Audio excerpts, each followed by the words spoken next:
Welcome to இரேகா NEET physics. இந்த crash course சீரிஸில் இன்றைக்கி நம்ம டிஸ்கஸ் பண்ண போகிற டாபிக் எலக்ட்ரோஸ்டாட்டிக்ஸ். எலக்ட்ரோஸ்டாட்டிக்ஸை பொறுத்தவரை நம்ம எலக்ட்ரிக் சார்ஜஸ் அண்ட் ஃபீல்ட்ஸ் தனியாகவும் பொட்டன்ஷியல் கெப்பாசிட்டிஸ் தனி கிளாஸாகவும் பார்த்தலாம். இந்த டாப்பிக்கில் டுகெதராக ரெண்டுமே சேர்த்து 3 கொஸ்டின்ஸ் கேட்குறதுக்கு சான்சஸ் இருக்குது. இந்த சார்ஜஸ் அண்ட் ஃபீல்ட்ஸில் நம்ம தெரிஞ்சுக்க வேண்டிய ஃபார்முலாஸ் எல்லாமே ஈஸியான ஃபார்முலாஸ் தான். ஆனால் ப்ராப்ளம் சால்வ் பண்ணும்போது டைரெக்டாக இந்த ஃபார்முலாஸ்லாம் யூஸ் ஆகிறதில்ல, நம்மளோட அனலிட்டிக்கல் நாலேஜ் வச்சு பண்ணுற மாதிரி தான் இருக்குது. கூலம்ஸ் ஃபோர்ஸ் வந்து F is equal to 1/2, F is equal to 1/4 by epsilon naught Q1 Q2 by R squared. Electric ஃபீல்டுக்கு F by Q பண்ணுவோம். F by Q பண்ணும்போது 1/4 by epsilon naught Q by R squared வரும். இந்த formula நமக்கு use ஆகும். திரும்ப cos லால phi equal to E dot ds இந்த ஃபார்முலா யூஸ் ஆகும். இந்த 3 ஃபார்முலா இருந்தால் போதும். இதே மாதிரி இன்ஃபினைட்லி லாங் ஒயர், இன்ஃபினைட் லென்த்தில் இருக்கக்கூடியதில் எலக்ட்ரிக் ஃபீல்டுக்கு ஒரு டெரிவேஷன் பண்ணியிருப்பீங்க. டெரிவேஷன் நம்ம இங்கே பண்ண போகிறதில்ல, டைம் டேக்கிங் ப்ராசஸ், நமக்கு அது எங்கேயுமே யூஸ் ஆகவும் போகிறதில்ல. இந்த ஃபார்முலாஸ் இருந்தால் போதும், நம்ம இதிலேருந்து கேட்கக்கூடிய கொஷின்ஸை வந்து சால்வ் பண்ணிக்கலாம். ஓகே, இந்த ஃபார்முலாலேருந்து ரீசெண்ட் டேஸில் எப்படி கொஷின் கேட்டிருக்காங்க, அதை எப்படி சால்வ் பண்ணணும்னு பார்க்கலாம். ஃபார்முலாஸ் அண்ட் தியரிஸ் நிறையா பார்க்குறத விட ப்ராப்ளம் நிறையா பார்த்தோம்னா ஒவ்வொரு ப்ராப்ளம் எப்படி சால்வ் பண்ணுங்கிற ஐடியா நமக்கு கிடச்சிரும். ஸோ ஸ்ட்ரைட்டாக ப்ராப்ளத்துக்கு போயிடலாம். தியரி ஃபார்முலாஸ் வந்து லேர்ன் பண்ணுறத விட ப்ராப்ளம்ஸ்லேருந்து தான் நம்ம நிறையா லேர்ன் பண்ணுற மாதிரி இருக்குது இந்த யூனிட்டில். அதனால் நான் நிறையா டீச் பண்ணல. ப்ராப்ளம்ஸ் தேவையான நாலேஜை அந்தந்த ப்ராப்ளம்ஸில் பார்த்துக்கலாம். 2019 போன வருஷம் கேட்டக்கூடிய இந்த ப்ராப்ளம் பாருங்கள். ஹாலோ மெட்டல் ஸ்பியர் இருக்குது. மெட்டல் ஸ்பியரு கோர் இல்லை, ஹாலோ. இந்த ஹாலோ ஸ்பியரில் சர்ஃபேஸில் தான் சார்ஜ் இருக்கும். நம்ம காஸ்லால் படித்த மாதிரி சார்ஜஸ் எல்லாமே ஏதாவது Q சார்ஜஸ் இருக்குதுன்னு வச்சுக்கோங்க. சர்ஃபேஸ் சார்ஜ் டென்சிட்டி இருக்குன்னா எல்லாமே அந்த ஸ்பியரோட சர்ஃபேஸில் இருக்க முடியும். உள்ளே வந்து ஹாலோ, அதோட ரேடியஸ் வந்து கேபிட்டல் R கொடுத்துருக்காங்க. கொடுத்துக்கிட்டு எலக்ட்ரிக் ஃபீல்டு கேட்டிருக்காங்க. இதில் டிஸ்டன்ஸ் R ஃப்ரம் த சென்டர்னு கொடுத்துருக்காங்க. அந்த R எதுன்னு தெரில. அந்த R வந்து ஒரு ஸ்மால் ஆராக இருக்கலாம். அது வந்து இந்த ஸ்மால் ஆர் எப்படி இருக்கலாம், லெஸ் தென் கேபிட்டல் ஆராக இருக்கலாம் இன்சைடு. சரிங்களா, இன்சைடு கண்டிஷனில் இந்த மாதிரி இருக்கும். இல்லை அது இன்னொரு ஸ்மால் ஆர் நான் கெஸ் பண்ணுறேன், அது இந்த மாதிரி கெஸ் பண்ணுறேன்னு வச்சுக்கோங்க. இங்கே இருக்கக்கூடியது வந்து இந்த மாதிரி, அவுட் சைடு வந்து இவ்வளோ டிஸ்டன்ஸில் இன்னொரு ஆர் இருக்கலாம் இல்லையா. எனி ஆர் அவங்க டிஸ்டன்ஸ் தரல.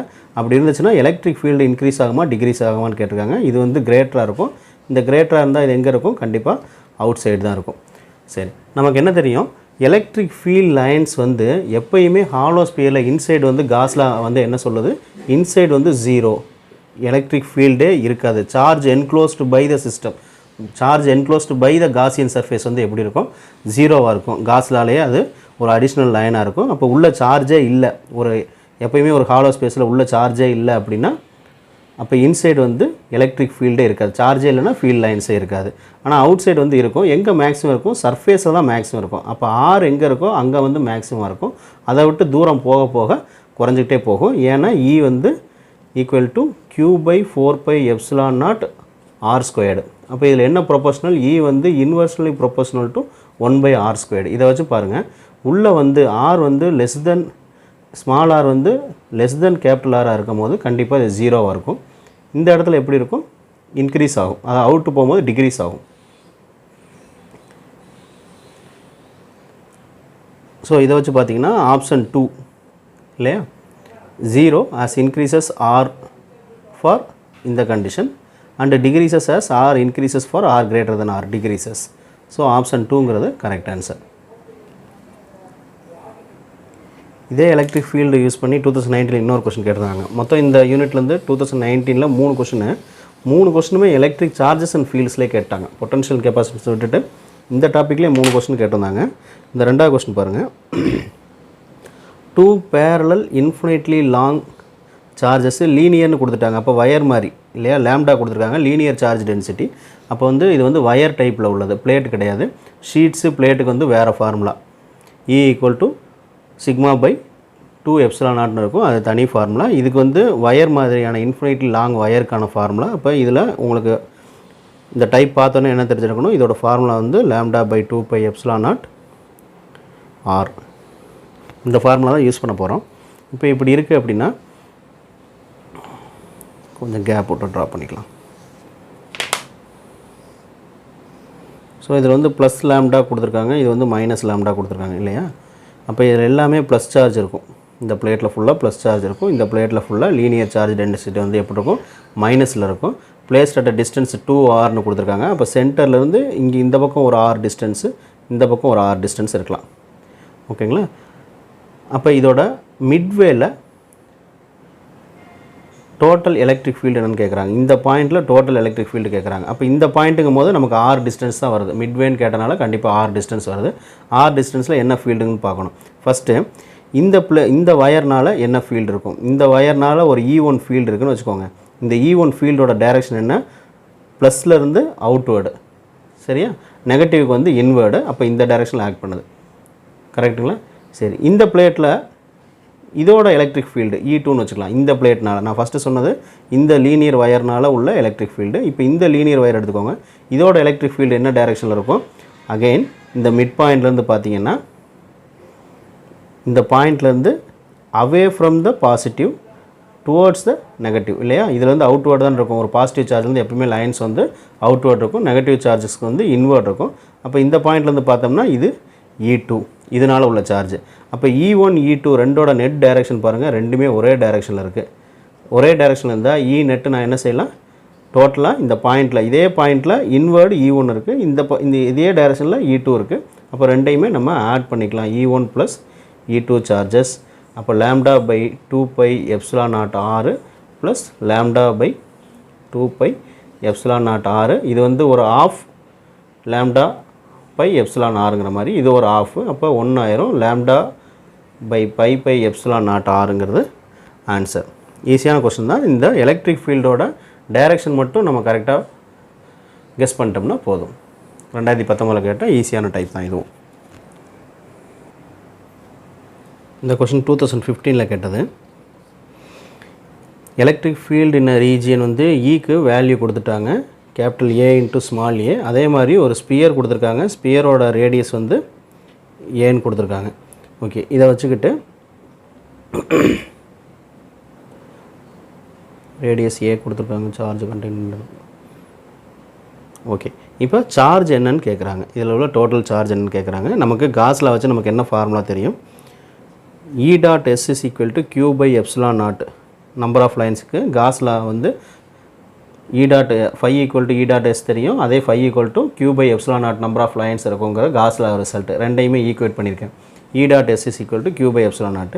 இந்த ஈயோட வேல்யூ தான் என்ன கொடுத்துருக்காங்க, capital A into small a கொடுத்துருக்காங்க. எஸ்ங்கிறது சர்ஃபேஸ் ஏரியா, ஸ்பியருக்கு சர்ஃபேஸ் ஏரியா. ஸ்பியரோட சர்ஃபேஸ் ஏரியா எவ்வளவு, 4π r². அந்த ஆருக்கு பதிலாக ரேடியஸ் வந்து A கொடுத்துருக்காங்க. So I write A² equal to Q by epsilon naught. இது என்ன ஆகும், 4π, இந்த எப்சிலான் இந்த பக்கம் கொண்டு வந்துருங்க, 4π எப்சிலான் நாட். மீதி என்ன இருக்குது, கேபிட்டல் A ஸ்மாலில் வந்து A³ ஈக்குவல் டு Q. அப்போ 4π epsilon naught capital A small A³. Option பிங்கிறது ஆன்சர். இதுவும் ஓரளவுக்கு ஈஸியான கொஷின் தான். இந்த யூனிட்டை பொறுத்தளவு ரொம்பவே முக்கியமான டைப்புன்னு நான் நினைக்கிற டைப்பு இது தான். 2016 2013 கேட்டிருந்தாங்க. கொஞ்சம் ஸ்டாண்டர்டான கொஸ்டின், ஒரு JE லெவலில் உள்ள ஒரு கொஸ்டின். இது ஒரு முக்கியமான டைப்புன்னு நான் நினைக்கிறேன். திரும்ப கேட்கறதுக்கு சான்ஸ் இருக்குது. இந்த பித் பால்ஸ் வச்சு, பித் பாலுங்கிறது ஒரு charged balls, 2 identically charged balls suspended from a common point கொடுத்துருக்காங்க. அதில் உள்ள லென்த்து கொடுத்துருக்காங்க. அந்த 2 பால்ஸ்க்குள்ள டிஸ்டன்ஸ் வந்து ரொம்பவே கம்மியாக இருக்கும். அப்படின்னா எப்படி இருக்கும், இந்த மாதிரி இருக்கும், ரொம்ப நேரோவாக இருக்கும். ரெண்டுக்கு நடுவில் உள்ள கேப் வந்து ரொம்ப கம்மி. இந்த டிஸ்டன்ஸ் வந்து very lesser when compared to its length. இந்த மாதிரி ரெண்டுமே charged balls, identically charged balls. இது ப்ளஸ்ன்னு எடுத்துகிட்டா இதுவும் ப்ளஸ்ன்னு எடுத்துக்கணும். அப்போ ரெண்டுக்கு நடுவில் வந்து என்ன ஃபோர்ஸ் இருக்கும், ஒரு ரிப்பல்சிவ் ஃபோர்ஸ் இருக்கும். ஃபோர்ஸ் வந்து ஆப்போசிட் டைரெக்ஷனில் இருக்கக்கூடிய ஒரு ரிப்பல்சிவ் ஃபோர்ஸ் இருக்கும். இனிஷியலி அட் டிஸ்டன்ஸ் கொடுத்துருக்காங்க. ஓகே, மியூச்சுவல் ரிப்பல்சன் இருக்குது. Charge begin to leak, charge leak ஆகுது. ரெண்டுலேயுமே சார்ஜ் லீக் ஆகுதுன்னு வச்சுக்கோங்க. சார்ஜ் குறைஞ்சிட்டே இருக்குது, அப்போனா ஃபோர்ஸ் குறையும். இங்கேருந்து இதோட சரௌண்டிங்க்கு ஏரில் வந்து சார்ஜ் லீக் ஆகுதுன்னு வைங்க. அப்படி லீக் ஆச்சு அப்படின்னா சார்ஜோட Q வேல்யூ குறையும் போது ஃபோர்ஸோட வேல்யூவும் குறையும். ஃபோர்ஸோட வேல்யூ குறைந்தால் ரெண்டுக்கு நடுவில் உள்ள ரிப்பல்சிவ் ஃபோர்ஸ் குறையினாலும் இன்னும் 2 கிட்ட வரும், இல்லையா? ரெண்டும் சேர்ந்து வரும் சார்ஜ் லீக் ஆகிறனால. அப்போ ஆஸ் எ ரிசல்ட் இது வந்து ஒன்று டுவர்ட்ஸ் மூவ் ஆகுதுன்னு கொடுத்துட்டு, அந்த டுவர்ட்ஸ் மூவ் ஆகக்கூடிய வெலாசிட்டி வந்து V வெலாசிட்டி கொடுக்குறாங்க. அப்படி V வெலாசிட்டி இருந்துச்சுன்னா நடுவில் உள்ள டிஸ்டன்ஸு என்ன ரேட்டில் குறையும், Vக்கும் Xக்கும் என்ன ப்ரொபோஷனாலிட்டின்னு கேட்குறாங்க. ஓகே, இதுதான் கொஸ்டின். கொஸ்டின் அண்டர்ஸ்டாண்ட் பண்ணிக்கிட்டால் கொஞ்சம் ஈஸி. 2 பால்ஸ், சார்ஜர் பால்ஸ் வந்து கிட்ட இருக்குது, ரொம்ப கிட்ட இருக்குது. லென்த்தை கம்பேர் பண்ணுவோம், அதுக்கு நடுவில் உள்ள கேப் வந்து ரொம்ப கம்மி. ஏரில் வந்து டியூ டு லீக்கேஜ் வந்து சார்ஜ் குறைஞ்சிக்கிட்டே போகுது. சார்ஜ் குறைஞ்சிச்சுன்னா ஃபோர்ஸ் குறையும், ஃபோர்ஸ் குறைஞ்சிச்சின்னா ரிப்பல்சன் குறையும், ரிப்பல்சன் குறைஞ்சின்னா ரெண்டும் கிட்ட நெருங்கி வரும். அப்படி கிட்ட வரக்கூடிய வெலாசிட்டிக்கும் டிஸ்டன்ஸ் குறையக்கூடிய அந்த எக்ஸுங்கிற டிஸ்டன்ஸ் என்ன ரேட்டில் குறையுங்கிறதுக்கும் ஒரு எக்ஸ்பிரஷன் கேட்டிருக்காங்க. இந்த எக்ஸ்பிரஷனை டெரைவ் பண்ணணும். 2013 உள்ள கொஷினை பார்த்துட்டு போய் 2016 அட்டன் பண்ணவங்களுக்கு இது ரொம்ப ஈஸியான கொஷினாக இருக்கும். ஒரு repeated question, similar question repeat ஆகிற டைப்பில் தான் இருந்திருக்கும். இப்போ இந்த கொஷினை எப்படி சால்வ் பண்ணலாங்கிறத பார்த்தலாம். இந்த மாதிரி தான் ஆக்சுவலாக இருக்குது. நமக்கு ஈஸியாக புரியறதுக்காக நான் கொஞ்சம் கேப்போட ட்ரா பண்ணிக்கிறேன். இந்த மாதிரி 2 பால்ஸ் இருக்குதுன்னு வச்சுக்கோங்க. 2 பால்ஸுக்கு நடுவில் உள்ள டிஸ்டன்ஸ் வந்து இந்த எக்ஸ் ரேட்டில் குறையுதுன்னு கொடுத்துருக்காங்க. அப்போ டோட்டல் டிஸ்டன்ஸ் வந்து நான் எக்ஸ்ன்னு எடுத்துக்கிறேன். அப்போ இங்கேருந்து let us assume some mid point. இந்த மிட் பாயிண்ட்டில் உள்ள இந்த கேப் வந்து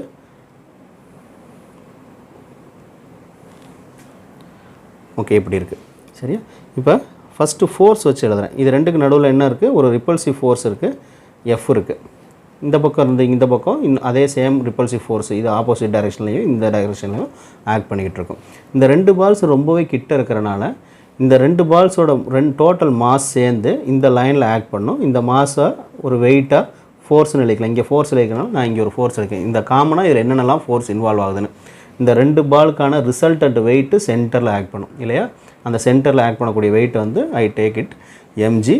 இந்த எலக்ட்ரோஸ்டாட்டிக் ஃபோர்ஸ் வேணால் எஃப்இன்னு எழுதிக்கோங்க. என்ன ஃபோர்ஸ்னு தெரியணும்ல. இது வந்து வெயிட்டு, இது வந்து எலக்ட்ரோஸ்டாட்டிக் ஃபோர்ஸ். ஆக்சுவலாக இந்த லைனில் வந்து கீழே எம்ஜி ஆக்ட் பண்ணுற மாதிரி பண்ணிக்கிட்டு அதுக்கான டென்ஷன் இந்த லைனில் ஆக்ட் பண்ணி அதை ரிசால்வ் பண்ணி m g cos theta m g sine theta வச்சு பண்ணணும். ஆனால் இது ரொம்பவே இந்த டிஸ்டன்ஸ் வந்து கம்மியாக இருக்கும். இன்னொன்று பாருங்கள், இது ரெண்டுமே சார்ஜஸோட மாஸ் வந்து ரொம்ப கம்மியாக இருக்கும். அப்படி ரொம்ப வெரி லெஸ் மாசி வந்து ரொம்ப வெரி லெஸ் டிஸ்டன்ஸில் ஆக்ட் பண்ணும் போது நம்ம காமன் பாயிண்ட் சென்டரில் எடுத்துக்கலாம். ஒன்றும் பெரிய தப்பு கிடையாது. ஒருவேளை ஹை மாசிவாக இருந்துச்சுன்னா இது வந்து m g sine theta m g cos theta வச்சு தான் பண்ணணும். இந்த லைனில் எடுத்துக்கிட்டு இந்த லைனில் டென்ஷன் எடுத்து பண்ணணும். இங்கே ஒன்றும் தப்பாக போகிறதில்ல, அதனால் நான் இந்த மாதிரி பண்ணிக்கிறேன். இது வந்து ஃபோர்ஸை வச்சு நான் பண்ணியிருக்கேன். ஓகேங்களா? இதே மாதிரி டிஸ்டன்ஸ் வச்சு இன்னொரு இதே ப்ராப்ளத்துக்கு டிஸ்டன்ஸ் வச்சு பண்ணுறேன். இந்த லைனில் எப்படி ஃபஸ்ட்டு ஃபோர்ஸ் எடுத்தோமோ அப்போ இதே இந்த டிஸ்டன்ஸ் வந்து நமக்கு என்ன கொடுத்துருக்காங்க? எல் லென்த்து கொடுத்துருக்காங்க. இந்த டிஸ்டன்ஸ் வந்து டோட்டல் டிஸ்டன்ஸ் எக்ஸாக குறையுதுன்னு இருக்காங்க. ஸோ நான் இதை x/2 இதை x/2 பண்ணிக்கிறேன். லெட் திஸ் பி தீட்டா, இதுலையும் இதை தீட்டான்னு எடுத்துக்கலாம். இதில் நமக்கு என்னென்ன வேல்யூ இருக்குது? இந்த ட்ரையாங்கிள் மட்டும் பாருங்கள். இந்த ட்ரையாங்கிளை வந்து ஆப்போசிட் சைடும் அட்ஜஸ்டண்ட்டும் இருக்குது. இதில் வந்து ஆப்போசிட் சைடும் ஹைபாட்டனஸ் இருக்குது. இது பாருங்கள், இது வந்து x/2 டிஸ்டன்ஸு, எல்லுங்கிறது டிஸ்டன்ஸு. இதில் எம்ஜிங்கிறது ஃபோர்ஸு, இந்த லைனில் ஆக்ட் பண்ணக்கூடிய ஃபோர்ஸு, இது இந்த லைனில் ஆக்ட் பண்ணக்கூடிய எலக்ட்ரோஸ்டாட்டிக் ஃபோர்ஸு. ரெண்டுமே ஃபோர்ஸ் வச்சு எழுதியிருக்கேன். ஸோ இங்கே வந்து ஹைபாட்டனஸ் இல்லை. ஸோ நான் என்ன எழுதலாம்? tan தீட்டாவில் எழுதலாம். tan தீட்டாவில் எழுதுனோம்னா FE/mgன்னு வருமா? இங்கே என்ன எழுதலாம்? எனக்கு அட்ஜஸ்டன்ட் கிடையாது, ஹைபாட்டனஸ் இருக்குது. ஸோ sin தீட்டான்னு எழுதலாம். sin தீட்டா எனக்கு என்ன வரும்? x/2/Lன்னு வருமா? x/2 போட்டேன் /L வரும். இதை நான் தீட்டான்னு எழுதுறேன். எதனால் தீட்டான்னு எழுதலாம்? ரொம்ப ஸ்மால் வேல்யூவாக இருந்துச்சுன்னா tan தீட்டாவும் sin தீட்டாவும் தீட்டாக்கு ஈக்குவல். வெரி ஸ்மாலர் ஆங்கிள்ஸ்க்கு நம்ம இதுதான் டயக்ராமுக்காக இந்த மாதிரி வரைஞ்சிருக்கோம். ஆனால் ஆக்சுவலாக அது எப்படி இருக்குது? ரொம்ப கம்மியாக இருக்குது. ரெண்டுக்கு நடுவில் உள்ள கேப் வந்து எல்லாம் கம்பேர் பண்ணுவோம் ரொம்ப கம்மியாக இருக்குது. அப்போ தீட்டா வந்து வெரி வெரி ஸ்மாலு. அப்போ வெரி வெரி ஸ்மாலாக இருக்கும்போது tan theta can be written as theta and sin theta can also be written as just theta இல்லைங்களா? அப்போ ரெண்டுமே தீட்டாக்கு ஈக்குவலாக இருக்குது. இப்போ இதோட ரெண்டோட வேல்யூ நம்ம ஈக்குவேட் பண்ணிக்கலாம். அப்போ FE/mg = x/2Lன்னு நம்ம எழுதிக்கலாம்.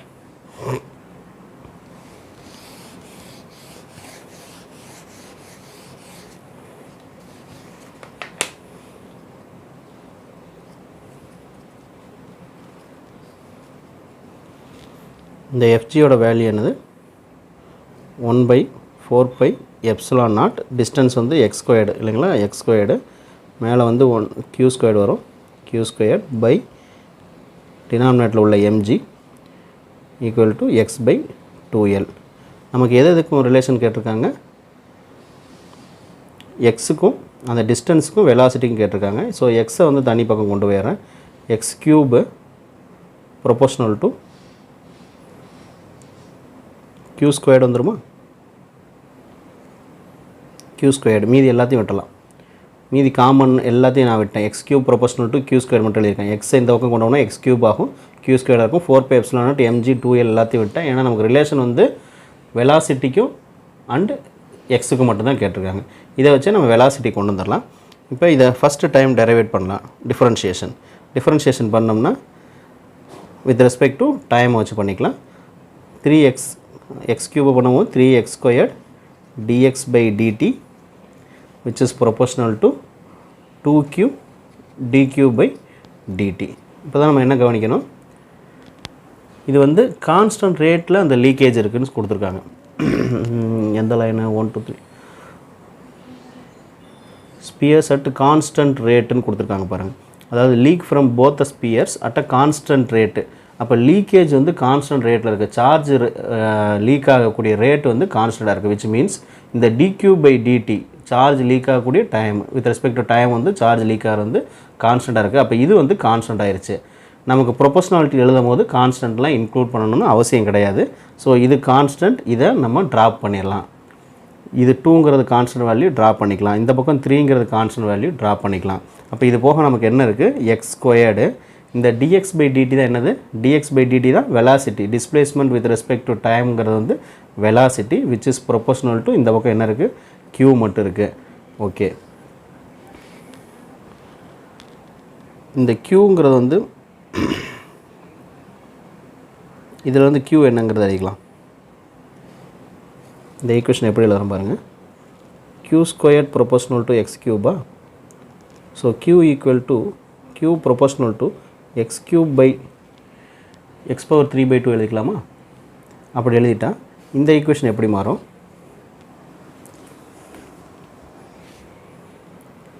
x² v proportional to q பதிலாக இந்த வேல்யூ சப்ஸ்டிட் பண்ணுறேன், x⁻³ by 2. ஸோ என்ன பண்ணலாம், ரெண்டு பக்கமும் x² டிவைட் பண்ணிடுங்க. டிவைட் பண்ணால் x² by x² v proportional to x⁻³ by 2 by x² ஆகும். இந்த x² கேன்சல் ஆயிரும். v proportional to நமக்கு அதுதான் தேவை, vக்கும் xக்கும் தான் ரிலேஷன் தேவை. x⁻³ by 2 into x⁻−2 எழுதிக்கலாமா? Denominator வந்து நியூமரேட்டர் கொண்டு வரேன், x⁻−2 எழுதிட்டேன். அப்போ இதுக்கு எல்சிஎம் எடுங்க. எல்சிஎம் 2 எடுத்துக்கிட்டால் இது 3 டைம்ஸு, இங்கே -4 டைம்ஸ் வரும். ப்ரொபோஷனல் டு x⁻−1 by 2 வரும் v. இதுதான் ஆன்சரு. என்ன பண்ணியிருக்கோம், ரெண்டும் ஒரு ஈக்குவேஷன் வந்து ஃபோர்ஸை வச்சும் இன்னொரு ஈக்குவேஷன் வந்து அதோட டிஸ்டன்ஸ் வச்சும் எழுதியிருக்கோம். ரெண்டையும் ஈக்குவேட் பண்ணி நமக்கு தேவையான டேர்ம்ஸை கொண்டு வந்துட்டோம். அந்த டேர்மில் நமக்கு டிஃப்ரென்ஷியேட் பண்ணால் தான் q கிடைக்கிறனால ஒரு டைம் டிஃப்ரென்ஷியேட் பண்ணிவிட்டு q-ஓட வேல்யூக்கு பதிலாக x வேல்யூ ரீஅரேஞ்ச் பண்ணியிருக்கோம். அவ்வளோதான். கொஞ்சம் ஸ்டாண்டர்ட் லெவல் கூட உள்ள ப்ராப்ளம் தான். நம்ம கம்பேர் பண்ணும்போது மற்ற ப்ராப்ளம் கம்பேர் பண்ணும்போது லெவல் கொஞ்சம் கூட உள்ள ப்ராப்ளம் தான். ஆனால் திரும்ப கேட்கறதுக்கு சான்ஸ் இருக்குது. கொஞ்சம் டஃப்பான ப்ராப்ளமாக இருக்கிறதுனால கேட்கறதுக்கு சான்ஸ் இருக்குது. ஏற்கனவே 2 தடவை ரிப்பீட் ஆயிருக்கு. 2014 ஒன்று, 2013 கொஞ்சம் வேரியன்ஸ் இருக்குது. 2013 ரிப்பீட் ஆன ப்ராப்ளத்தை இப்போ நான் சொல்லிடுறேன் பாருங்கள். 2013 2 பித் பால்ஸ்னு கொடுத்துருக்காங்க. அந்த சார்ஜ்டு மாஸ்லெஸ் பால்ஸ் தான் பித் பால்ஸ்னு அர்த்தம். அந்த ஈக்குவல் அண்ட் ஆப்போசிட் சார்ஜ் தான் ஈக்குவல் சார்ஜஸ் தான் கொடுத்துருக்காங்க. அப்போ ஈக்குவல் சார்ஜஸில் ஃபஸ்ட்டு ஒய் ஹைட்டில் இருக்குது. ப்ராப்ளம் ரீட் பண்ணி பாருங்கள். ஒய் ஹைட்டில் இருக்கும்போது அதோட டிஸ்டன்ஸ் வந்து r இருந்திருக்கு. இந்த மாதிரி ஒய் ஹைட்டில் இருக்கும்போது ஒரு பர்டிகுலர் டிஸ்டன்ஸில் இருந்திருக்கு. இப்போ டிஸ்டன்ஸ் வந்து என்ன ஆகும், ஒய்யை வந்து y/2 கட் பண்ணால் கண்டிப்பாக டிஸ்டன்ஸ் வந்து இன்க்ரீஸ் ஆகும். ஓகேங்களா, டிஸ்டன்ஸ் இன்க்ரீஸ் ஆகும். எப்படி இன்க்ரீஸ் ஆகும் அப்படிங்கிறது கேட்டிருக்காங்க. இன்க்ரீஸ் ஆகுதா டிக்ரீஸ் ஆகுதா, இதுக்கு நடுவில் உள்ள கேப் வந்து என்ன ஆகும் அப்படிங்கிறத கால்குலேட் பண்ண சொல்லியிருக்காங்க. போன ப்ராப்ளம் மாதிரியே தான், ஒன்று வந்து tan θ வச்சு எழுதிக்கலாம், இன்னொன்று வந்து sin θ வச்சு எழுதிக்கலாம். அந்த டயக்ராம்ஸு அது எல்லாமே பார்த்துக்கோங்க. நான் அதில் என்ன எழுதியிருப்பேன், FE/mg = x/2 Lன்னு சொல்லியிருப்பேன். இந்த ஈக்குவேஷன் கொண்டு வந்திருப்போம். 2 டயக்ராம் வரைஞ்சி அதை அப்படியே நீங்கள் ஃபாலோ பண்ணிக்கலாம் இந்த பாயிண்ட் வரையும். இதுக்கப்புறம் அங்கே வந்து நம்ம எக்ஸுக்கும் க்யூக்கும் உள்ள ரிலேஷன் எடுப்போம். இங்கே அதுக்கு பதிலாக இவங்க டிஸ்டன்ஸுக்கும் இந்த லென்த்துக்கும் உள்ள கேட்டிருக்காங்க. அதுக்கு தகுந்த மாதிரி நம்ம எழுதிக்கலாம். FEங்கிறது இங்கேயும் q²/4πε0 எக்ஸுக்கு பதிலாக r² இந்த ப்ராப்ளமில் கொடுத்து which will be equal to எக்ஸுக்கு பதிலாக இங்கே r கொடுத்துருக்காங்க /2 எல்லுக்கு பதிலாக போன ப்ராப்ளமில் எல் இருந்துச்சு, இந்த ப்ராப்ளமில் ஒய் கொடுத்துருக்காங்க ஒய் ஆக்சிஸில். இது வந்து 2016 ப்ராப்ளத்தை ரெஃபர் பண்ணிக்கோங்க. இது எப்படி வந்துச்சுங்கிறத ஃபஸ்ட்டு ஒரு பேஜ் ஃபுல்லாக பண்ணியிருப்போம். இதை டெரைவ் பண்ணியிருப்போம், திரும்ப டெரைவ் பண்ண வேண்டாம். ஸோ இந்த ஸ்டெப் வந்து நோன் ஸ்டெப்பு. இப்போ இதில் இருந்துக்கிட்டு நம்ம எதுக்கு ரீஅரேஞ்ச் பண்ணோம்னா, ஒய்யுக்கும் ஆருக்குள்ள ரிலேஷன்ஸ் ஆப்ஷன் பார்த்துட்டிங்கனாலே உங்களுக்கு தெரிஞ்சிடும். ஒய்யுக்கும் ஆருக்கும் உள்ள ரிலேஷன் தான் தேவை. இதில் ஆரை இந்த பக்கம் கொண்டு வந்தால் ஆர் கியூப் ஆகும், ஒய்யை இந்த பக்கம் கொண்டு வரும்போது ஒய் ஆகும். ஸோ ஒய் மட்டும்தான் இருக்குது. R cube proportional to y தான். இது வந்து ஃபஸ்ட்டு இருந்திருக்கு. ஒய்யாக இருந்துச்சுன்னா அது ஆர் கியூபுக்கு ப்ரொபோஷனலாக இருந்திருக்கும். இப்போ செகண்ட் டைம் என்ன பண்ணாங்க, ஆர் டேஷ் கியூப் ஆகுது. அது எப்போ அப்படின்னா ஒய்யை வந்து ஒய் பை 2வாக குறைச்சிருக்காங்க. ரெண்டாவது டயக்ராமில் கொடுத்துருக்காங்க பாருங்கள். ஒய் பை 2வாக குறைக்கும் போது ஆர் டேஷ் என்ன ஆகுது அப்படிங்கிறத நம்ம கொஷின். அப்போ அதை நம்ம சிமிலராக இதே மாதிரி எழுதிக்கலாம். ஒய் பை 2 ஆகும்போது அதை சம்திங் ஆர் டேஷ்னு நான் வச்சுருக்கோம். சரிங்களா? அதை வந்து ஆர் பை 2 ஹோல் கியூப்னு எழுதக்கூடாது, நமக்கு தெரியாது. அதை தான் கொஷின்லேயே கேட்டிருக்காங்க. ஸோ இது ரெண்டுக்கு ரேஷியோ எடுத்தோம்னா நமக்கு தெரிஞ்சிடும். R dash by R the whole cube, R டேஷ்க்கு ஒய் பை 2 பை ஆர் கியூபுக்குள்ள வேல்யூ வந்து ஒய் ஆகும். ஸோ ஒய் கட் பண்ணிடலாம். நமக்கு வந்து 1/2 வருது. இந்த 1/2 வச்சுக்கிட்டு R dash by R equal to 1/2க்கு ஹோல் பவர் இங்கிட்ட க்யூபு. சரியா? க்யூப் எடுத்தோம்னா இந்த பக்கம் பவரில் 1/3 வருமா? அப்போ 1 பவர் 1/3 அதே தான். 2 பவருக்கு வந்து க்யூப் ரூட் ஆஃப் 2ன்னு வரும். இப்போ r dash equal to r அந்த பக்கம் கொண்டு போயிருங்க நியூமரேட்டரில் பை க்யூப் ரூட் ஆஃப் 2. இதுதான் ஆன்சர். ரெண்டுமே சிமிலர் கொஷினு. இங்கே நம்ம என்ன ப்ரொபோஷனாலிட்டி எடுக்கிறோம் அப்படிங்கிறத ரெண்டு கொஷினும் வேரி ஆகுது. இது 2013 அதே பித் பால்ஸ் வச்சு சேம் டைப்பு.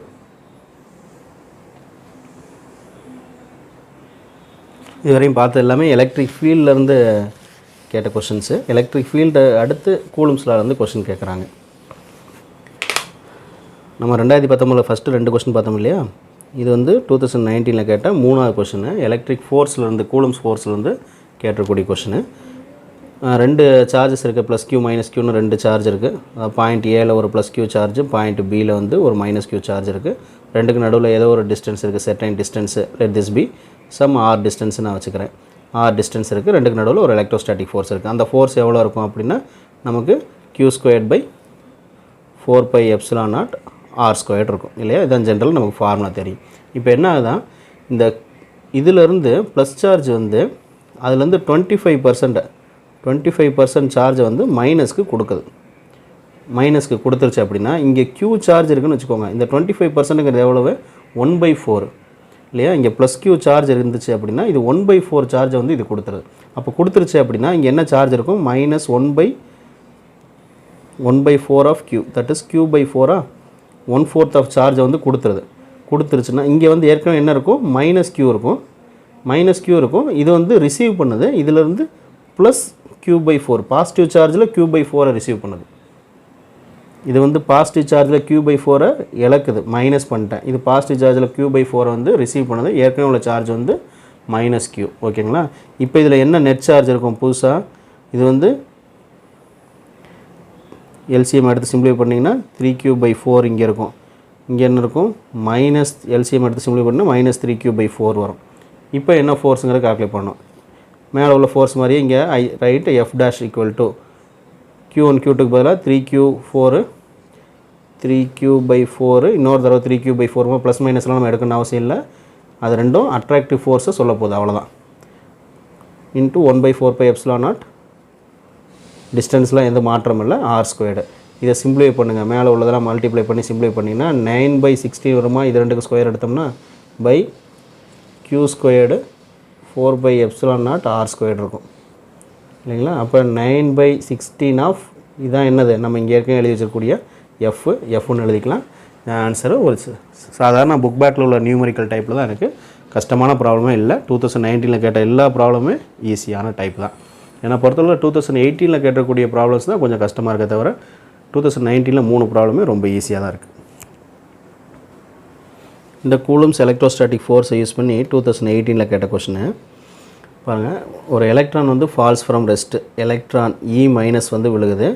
ஃபால்ஸ் ஃப்ரம் ரெஸ்ட்னா அதோட இனிஷியல் வெலாசிட்டி வந்து எப்படி இருந்திருக்கு? 0வாக இருந்திருக்கு. த்ரூ அ வெர்டிக்கல் டிஸ்டன்ஸு ஒரு சர்டைன் ஹைட் விழுகுது, h ஹைட்டுன்னு வச்சுக்கலாம். h ஹைட்டு விழுகுது. இன்னும் uniform vertically upward electric field இருக்குது. கீழேருந்து என்ன இருக்கா? எதனால் விழுகுது? நம்ம மாசிவ் ஆப்ஜெக்டாக இருந்தால் டியூ டு இட்ஸ் வெயிட்டே கீழே விழுகும் இல்லையா? அண்டர் கிராவிட்டி வந்து எல்லா ஆப்ஜெக்ட்டும் விழுகும். எப்போ அது வந்து மாசிவ் ஆப்ஜெக்டாக இருக்கணும். எலக்ட்ரான் மாதிரி ரொம்ப லெஸ் மாசிவ் ஆப்ஜெக்ட்லாம் தன்னால் விழுக போகிறதில்ல. அதனால் என்ன சொல்கிறாங்க? வெர்டிக்கலி அப்வேர்டு எலக்ட்ரிக் ஃபீல்டு இருக்கான்.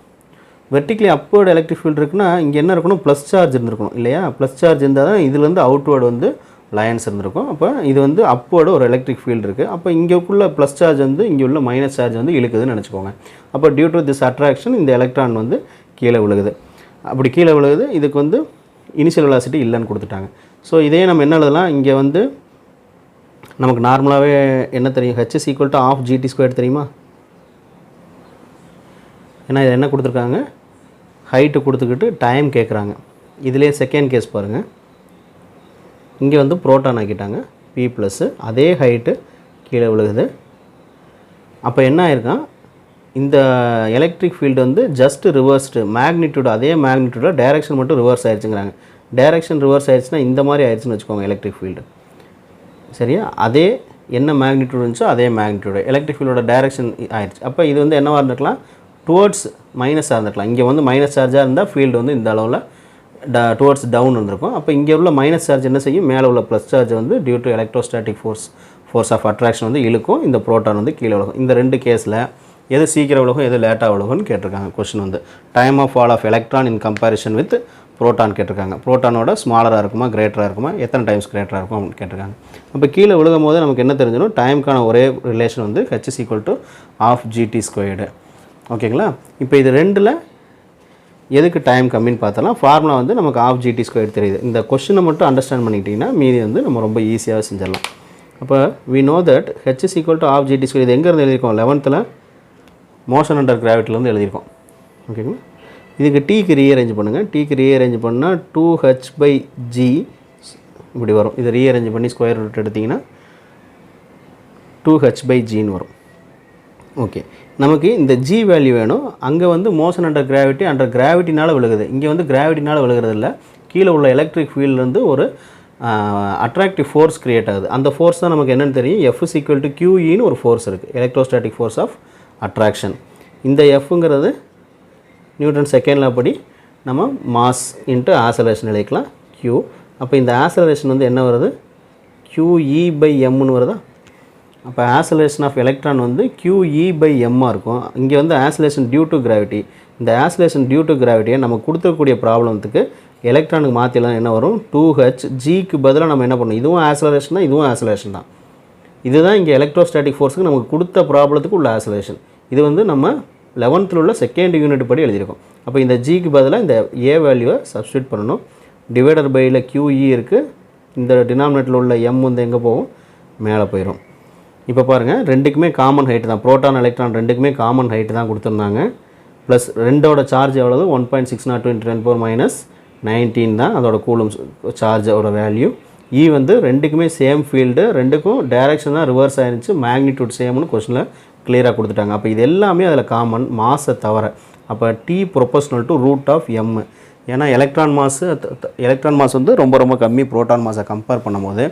சின்ஸ் எலக்ட்ரான் மாஸ் கம்மியாக இருக்கனால, மாஸ் கம்மியாக இருந்தால் டைமும் கம்மியாக இருக்கும். எலக்ட்ரானோட மாஸ் வந்து லெஸராக இருக்கனால டைமும் வந்து சீக்கிரம் ஸ்மாலர் டைமில் பண்ணிடும், கீழே வந்து ரீச் பண்ணிடும். எலக்ட்ரான் தான் ஃபஸ்ட்டு ரீச் ஆகும், இல்லை கம்மியான டைம் எடுத்துக்கும் அந்த ஃபால்க்கு. ஏன்னா அதோட மாஸ் வந்து ரொம்ப கம்மி. ஆப்ஷன் 1 வந்து கரெக்ட். ஃபஸ்ட்டு உள்ள லாஜிக்கை அண்டர்ஸ்டாண்ட் பண்ணிக்கிட்டோன்னா இந்த டெரிவேஷன் வந்து நம்ம ஈஸியாக செஞ்சுக்கலாம். நமக்கு புக்கில் உள்ள தியரி வந்து இந்த ப்ராப்ளம் சால்வ் பண்ணால் நமக்கு யூஸ் ஆக போகிறதில்ல, நம்ம தான் கொஞ்சம் அனலிட்டிக்கலாக பண்ணணும். இது வந்து அதுக்கு முன்னாடி வருஷம் 2017 கேட்ட ஒரு நல்ல question. Charge of proton and electron கொடுத்துருக்காங்க. ப்ரோட்டானோட சார்ஜ் எலக்ட்ரானோட சார்ஜ் வந்து ரெண்டுக்கு ஸ்லைட்லி டிஃபர்னு கொடுத்துருக்காங்க. ஒன் ஆஃப் த சார்ஜ்னு கொடுத்துட்டு -e கொடுத்துருக்காங்க. கண்டிப்பாக எலக்ட்ரானோட சார்ஜ் தான் -eயாக இருக்கணும் இல்லையா. அப்போ எலக்ட்ரானுக்கு -e எடுத்துட்டோம்னா இன்னொன்னோட சார்ஜ் வந்து E+∆Eன்னு கொடுத்துருக்காங்க. ரெண்டுக்கு சின்ன வேரியேஷன் இருக்குது. ஒன்னோட சார்ஜ் வந்து E+∆E, இன்னொன்னோட சார்ஜ் வந்து -e. ஸோ -e கொடுத்தனால நம்ம ஆப்வியஸாக அதை வந்து எலக்ட்ரானுக்கு எடுத்துக்கலாம். ஓகே, இதோட நெட் எலக்ட்ரோஸ்டாட்டிக் ஃபோர்ஸும் கிராவிடேஷனல் ஃபோர்ஸும் வந்து 0வாக இருந்துச்சுன்னா ∆Eயோட ஆர்டர் கேட்டிருக்காங்க. எதுக்கு, 2 ஹைட்ரஜன் ஆட்டம்ஸ் கேட்டிருக்காங்க. 2 ஹைட்ரஜன் ஆட்டம் வந்து ஒரு பர்டிகுலர் டிஸ்டன்ஸில் பிரித்து வச்சுருக்காங்க. இப்போ ஹைட்ரஜன் ஆட்டம்னு நமக்கு என்ன தெரியும், அதில் ஒரு ப்ரோட்டான் இருக்குது, ஒரு எலக்ட்ரான் இருக்குது, ஒரு நியூட்ரான் இருக்குது. ஸோ நியூட்ரானுக்கு சார்ஜ் கிடையாது. அப்போ சென்டரில் வந்து என்ன சார்ஜ் இருக்குது, இன்னும் கொஞ்சம் பெருசாக ட்ரா பண்ணிக்கலாம். ஸோ நியூட்ரானுக்கு சார்ஜ் இல்லை, உள்ளே வந்து ஒரு நியூட்ரானும் ஒரு புரோட்டானும் இருக்குது, வெளியே ஒரு எலக்ட்ரான் இருக்குதுன்னு வச்சுக்கலாம். இப்போ நான் சார்ஜை வச்சு எழுதுகிறேன். நியூட்ரானுக்கு சார்ஜ் இல்லை, அப்போ நியூட்ரானை நான் விட்டுறேன். புரோட்டானுக்கு சார்ஜ் இருக்குது. புரோட்டானோட சார்ஜ் வந்து சென்டரில் என்ன இருக்குது, E ப்ளஸ் டெல்லியாக இருக்குது. எலக்ட்ரானோட சார்ஜ் வெளியே என்ன இருக்குது, -E சார்ஜ் இருக்குது. சரிங்களா? இதே மாதிரி இன்னொரு கேப்பில் E ப்ளஸ் டெல்லியின் சென்டர்லேயும் -E இருக்குது. ஏன்னா 2 hydrogen atoms are separated by d டிஸ்டன்ஸ்னு கொடுத்துருக்காங்க. இந்த மாதிரி இருந்துச்சுன்னா இப்போ இது ரெண்டுமே நமக்கு ஒவ்வொரு சார்ஜ்டு ஆப்ஜெக்ட் மாதிரி தான் இல்லையா? இது ஒரு Q, இது ஒரு Q மாதிரி தான். இது ஒரு சார்ஜ், இது ஒரு சார்ஜ். அந்த மாதிரி நினச்சிக்கிட்டா தான் நம்ம ரெண்டுக்கு நடுவில் உள்ள எலக்ட்ரோஸ்டாட்டிக் ஃபோர்ஸை வந்து கால்குலேட் பண்ண முடியும். 2 charges are separated by small டிஸ்டன்ஸ்னால் தான் நம்ம Q1 Q2 by 4πε0 r² electrostatic force எழுத முடியும். அப்போ இதை டோட்டலாக இந்த ஹைட்ரஜன் ஆட்டமாக ஒரே ஒரு சார்ஜாக நீங்கள் கன்சிடர் பண்ணுங்கள். அப்படி கன்சிடர் பண்ணிங்கன்னா இதோட நெட் சார்ஜ் என்ன இருக்கும்? நெட் சார்ஜ்னால் இதில் உள்ள எல்லா சார்ஜையும் நம்ம கூட்ட வேண்டியதானே. E plus del E -E. அப்போ -E ப்ளஸ் E கேன்சல் ஆகிடுது, E டெல்இ மட்டும் இருக்குது. இதில் என்ன ஆகும்? E ப்ளஸ் டெல்இ -Eன்னு பண்ணிங்கன்னா டெல்இ மட்டும்தான். இது ரெண்டு ப்ளஸ் மைனஸ் கேன்சல் ஆகிடுது, டெல்இ மட்டும் இருக்கும் இல்லையா? அப்போ டெல்இன்னு மட்டும் 2 சார்ஜ் இருக்குதுன்னு நினச்சிக்கலாம். இந்த டயக்ராம் நான் எப்படி இப்போ சிம்பிளை பண்ணிடுறேன். டெல்இன்னு இங்கே ஒரு ஸ்மால் சார்ஜு, அதுலேருந்து d டிஸ்டன்ஸில் இன்னொரு ஸ்மால் சார்ஜு, அதுவும் எவ்வளோ தான், டெல்இ தான். இப்படி இருந்துச்சுன்னா இதுக்கு ரெண்டுக்கு நடுவில் எலக்ட்ரோஸ்டாட்டிக் ஃபோர்ஸ் ஆஃப் அட்ராக்ஷன் எவ்வளோ இருக்கும்? Q1 Q2க்கு பதிலாக டெல்இன்னு வரும். அப்போ டெல்இ ஸ்கொயர்டு 4/ε0 d² இருக்கும் இல்லைங்களா? இதுதான் எலக்ட்ரோஸ்டாட்டிக் ஃபோர்ஸ் ஆஃப் அட்ராக்ஷன். இதுவும் கிராவிடேஷனல் கிராவிடேஷனல் லெசன் எழுதிருப்போம்னா 6th லெசனாக, சிபிஎஸ்சியில் 6th லெசன் நினைக்கிறேன், 8th lesson. 11th G m1m2/r² இருக்கும். இது வந்து டோட்டல் ஃபோர்ஸ் வந்து நெட் ஃபோர்ஸ் வந்து 0 அப்படின்னா இதுக்கு ஈக்குவலாக இருந்திருக்கணும். அதுக்கு ஈக்குவலாக இருந்துச்சுன்னா நான் என்ன பண்ணிக்கலாம், இதை ரெண்டோட மாதம் ஈக்குவல் மாதம், ரெண்டுமே ஹைட்ரஜனால m1 m2, அப்போ ரெண்டுமே m தான், m² ஆயிரும் பை இங்கே d² எடுத்துக்கனால இதையும் நான் d² எழுதிக்கிறேன்.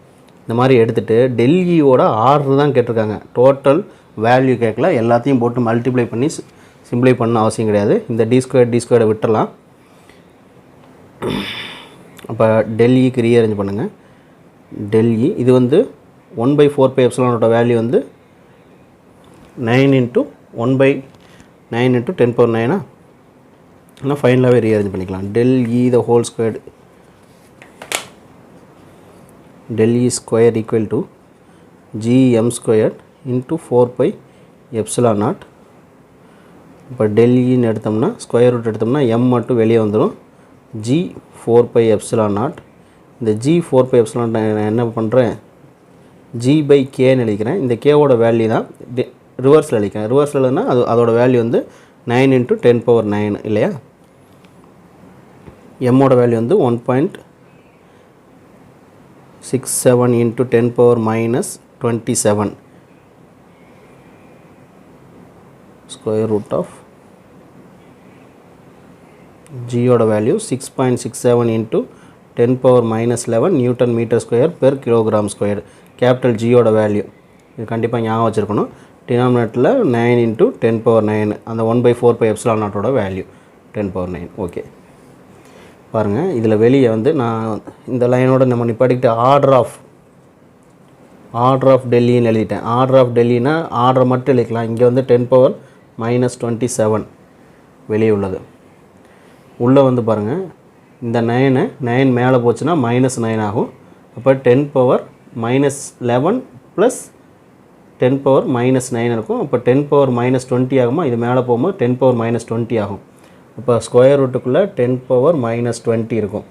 அப்போ இது 10⁻−27, இதை ஸ்கொயர் ரூட்லேருந்து வெளியே எடுத்தால் 10⁻−10 பாதி வருமா? அப்போ இதை ரெண்டையும் ஆட் பண்ணிக்கோங்க. 10⁻−37ங்கிறது வந்து டெல்லியோட ஆர்டர்.